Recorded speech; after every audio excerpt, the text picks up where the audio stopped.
UP विधानसभा चुनाव को लेकर इस वक्त सरगर्मियां काफ़ी तेज हो चुकी हैं। सभी पार्टियां अपने अपने दांव पेच लगा रही हैं।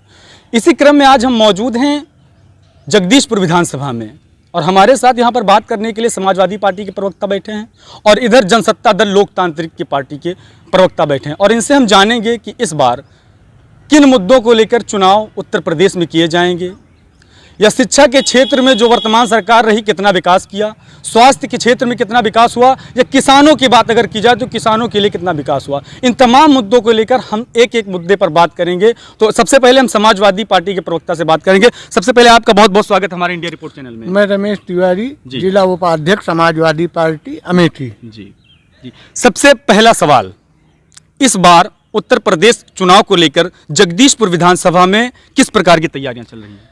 जगदीशपुर विधानसभा हमारे यहाँ प्रत्याशी रचना कोरी करीब 50,000 वोटों से चुनाव जीतेंगी। जी। मुद्दे क्या रहेंगे उनके इस बार चुनाव को लेकर? सबसे बड़ा मुद्दा साढ़ रहेगा जी। और बेरोजगारी रहेगी। यही हमारा सबसे बड़ा मुद्दा रहेगा।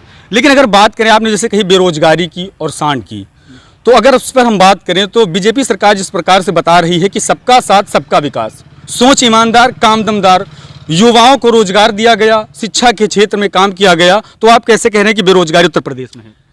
इनका जितना भी वो है सारा गलत है। जी।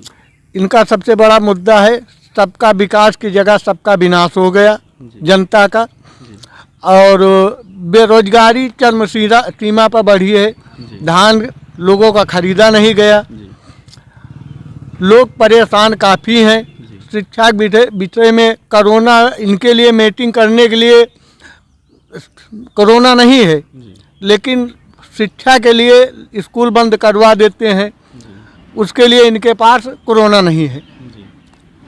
अच्छा, दूसरा सवाल, जैसे आपने अभी सांड की बात करी, तो उत्तर प्रदेश सरकार गौशालाएं बनवा रही है जानवरों को बांधने के लिए, तो आप उस पर कह रहे हैं कि सांड मुद्दा रहेगा, ऐसा क्यों? गौशाला रोडों पे बने हुए हैं, जहाँ किसानों के खेतों में गौशाला बने हैं कि सारे जानवर जाके किसानों के खेत में चरते हैं और रोडों पे आके बैठते हैं, एक्सीडेंट होते हैं, लोग मरते हैं, घायल होते हैं। हमारे यहाँ रोड नहीं है। मतलब पूरे उत्तर प्रदेश की हम बात कर रहे हैं, केवल अपने यहाँ की ही नहीं कि यह जगदीशपुर विधानसभा की ही बात करें। जगदीशपुर विधानसभा हो या तिलोई विधानसभा हो या अमेठी हो या गौरीगंज हो, हम चारों विधानसभा चुनाव जीतेंगे, इसमें कोई दो राय नहीं है। जी, बहुत मुश्किल। अब हम बात कर रहेंगे जनसत्ता दल लोकतांत्रिक की। इस वक्त हमारे साथ प्रवक्ता मौजूद है, इनसे भी बात करते हैं। क्या माहौल इस बार यूपी में?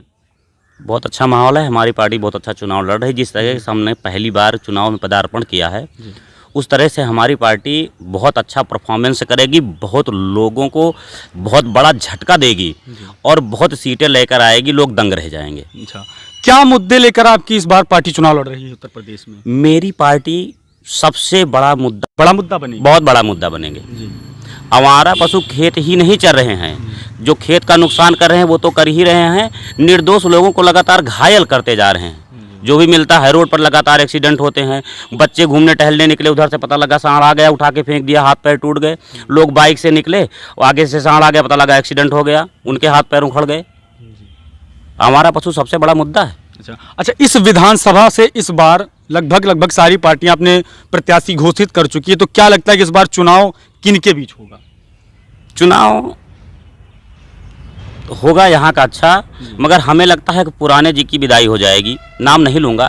यहाँ से इस बार पुराने जी की अगर बात करें तो पुराने राज्य मंत्री सुरेश पासी यहाँ के मौजूदा विधायक हैं, तो क्या आप उनके बारे में ऐसा कह रहे हैं? उनके बारे में मैं खुलकर आपको बता रहा हूँ, उनको अपना बोरिया बिस्तरा बांध लेना चाहिए।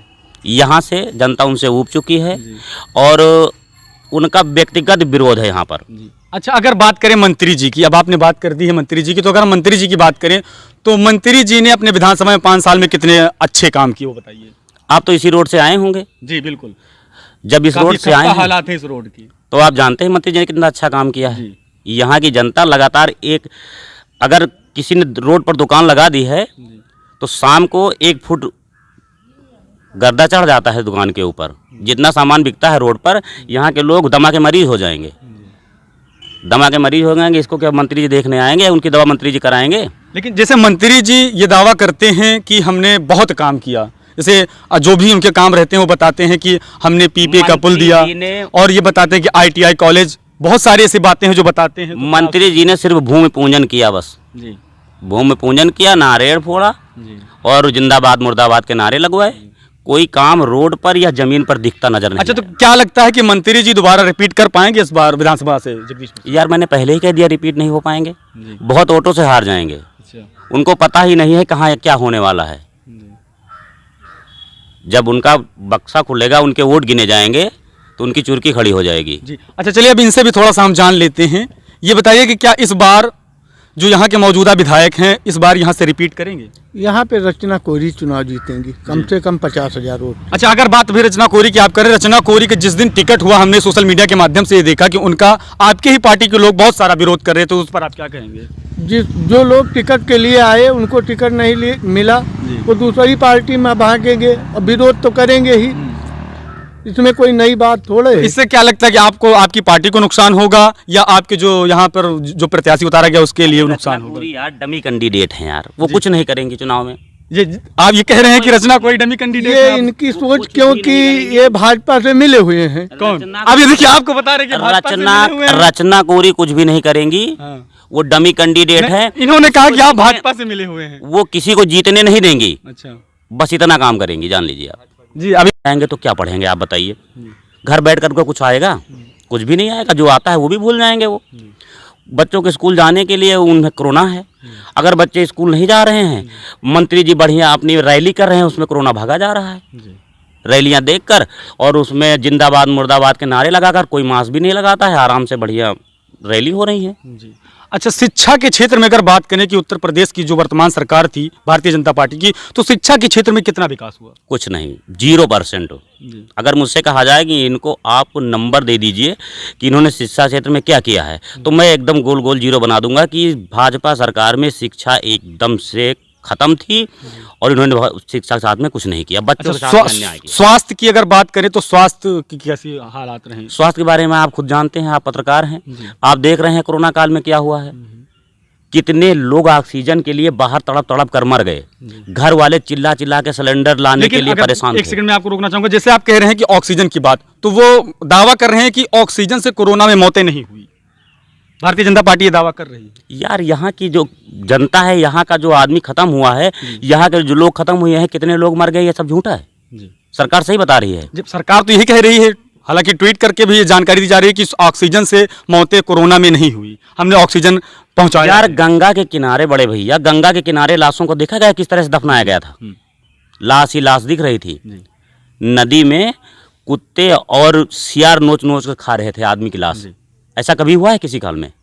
कभी नहीं हुआ। ये सिर्फ भाजपा में ही हुआ है। अच्छा, अगर बात करें कानून व्यवस्था की, तो कानून व्यवस्था उत्तर प्रदेश की सरकार, जो वर्तमान सरकार थी भारतीय जनता पार्टी की सरकार में, कैसी रही? कानून व्यवस्था अगर अच्छी होती तो ये सब कार्य होता ही नहीं। कानून व्यवस्था अगर अच्छी होती और कानून के जो सिपाही हैं अगर वो साथ देते तो आदमियों के साथ में इतना अत्याचार होता ही नहीं। नहीं, उत्तर प्रदेश की सरकार अगर बात करें, कह रहे थे पहले ये हो रहा था कि जब योगी सरकार आएगी उत्तर प्रदेश में, भाजपा सरकार आएगी तो घूसखोरी बंद हो जाएगी। आप कभी गए हैं थाने? आप कभी गए हैं किसी अधिकारी के पास में? बगैर, आप ही बताइए। अब आप, मैं गया हूँ, मैं जानता हूँ, बगैर पूंजी के कोई काम नहीं होना है। बाबा जी का नाम ले लिया जाता है कि सरकार बाबा जी की है, मगर पैसा चुपके से बगल से पकड़ लिया जाता है। पैसा दीजिए तभी काम होगा, नहीं रास्ता नापिए अपना, आइए जाइए। सिपाही गांव जाता है तो कहता है तेल का खर्चा दीजिए, नहीं तुम्हारे यहाँ कहाँ कैसे आ जाऊँगा मैं, गाड़ी में तेल लगता है, ऐसे थोड़ी आऊँगा। अच्छा, अगर बात करें उत्तर प्रदेश की सरकार ने किसानों के हित में कितना काम किया? किसानों की हित में तो एकदम से कुछ नहीं किया यार। 6 महीने किसान बैठे धरना प्रदर्शन पर, कितने लोग मर गए, 800 के करीब में आदमी खत्म हो गए, और उसके बाद में भी उनके साथ में कोई न्याय नहीं हुआ। अब की तो किसान पूरा भर कर देगा, लेकर जाएंगे साथ में। अच्छा, क्या लगता है? अखिलेश यादव ने, राजा भैया जब मुलाकात करने गए तो अखिलेश यादव ने कहा कि मैं राजा भैया को नहीं जानता। कौन राजा भैया? कैसे राजा भैया? राजा भैया बौखला गए हैं, इसीलिए हर जगह जो है, जो सपा का अच्छा कैंडिडेट है उसके खिलाफ चुनाव लड़ा। जी, एक सेकंड की भी सुन आप लेते हैं। बताइए, अखिलेश यादव की सरकार में राजा भैया मंत्री थे, अखिलेश यादव राजा भैया को नहीं जानते? बिल्कुल। या उत्तर प्रदेश में किसी से आप पूछिए, वो राजा भैया को नहीं जानता। अब राजा भैया ने तो अपनी पार्टी बना दी, जनसत्ता पार्टी दल बना दी। लोकतांत्रिक, तो बहुत चर्चित चेहरा है। फिर भी अखिलेश जी उन्हें नहीं जानते।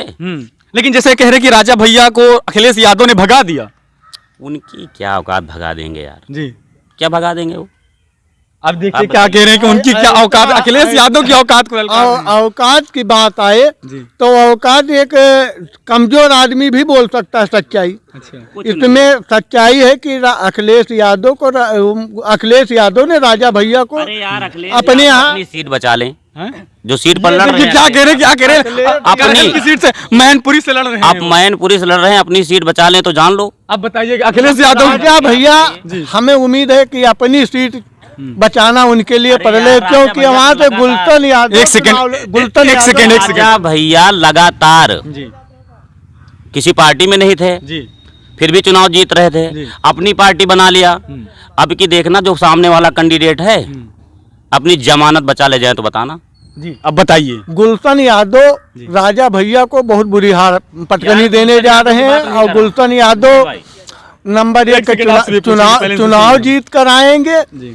और उनसे बढ़िया कोई चुनाव नहीं लेगा। राजा भैया शायद 0 पे पहुंच मैं जाए। गुलशन यादव कोई की बात एक नहीं सेकंड। कर रहा हूँ, जी। मैं गुलशन यादव की बात नहीं कर रहा हूँ, डायरेक्ट अखिलेश यादव की बात कर रहा हूँ। वो आके कुंडा से लड़के अपनी औकात देख ले, समझ में देखिए, आया अब कहाँ के औकात की बात यहाँ पर की जा रही है, औकात को ललकारा जा रहा है कि किसकी कितनी औकात। अरे अखिलेश यादव की औकात पूरी जनता जानती है, आप भी जानते हैं कि अखिलेश यादव कितना अच्छा काम किए हैं। जी, सब अगर- कोई अपनी तारीफ अपने मुंह बिल्कुल सब कोई करता है, इसमें कोई बात नहीं। लेकिन देखा जाए तो अखिलेश यादव ने कितना कार्य किया पूर्व में। 6 लाइन दी, जो ये आज भाजपा राशन फ्री बांटने का ढकोचाला कर रही है, ये अखिलेश यादव की ही देन है कि राशन गांव-गांव में अखिलेश यादव ने बंटवाया कम शुल्क पे। और अगर सरकार बनती है हम लोगों की, तो 5 साल हम फ्री का राशन देंगे, बिजली माफ करेंगे, बिजली का बिल 300 यूनिट का कोई बिल नहीं पड़ेगा, पहले तो सिंचाई सरकार किया। हाफ करेंगे। क्या किए थे? सारी व्यवस्था जो है बीजेपी अखिलेश का नकल किया, लेकिन नकल भी नहीं कर पाया। अच्छा चलिए ठीक है, थोड़ा सा इनसे भी जान लेते हैं, उसके बाद फिर बात करते हैं। जी भैया बताएं क्या कह रहे थे आप। इससे पहले तो भी इनकी सरकार थी, जी। अखिलेश यादव की सरकार जी थी कि हाँ, नहीं? 2012 से 2017 तक इनकी 17 की थी। जी अब कितना राशन फ्री में दिए थे, कितना क्या किए थे आप लोग जानते हैं। भाजपा भी जो राशन फ्री में दे रही है, ऐसे थोड़ी दे रही है।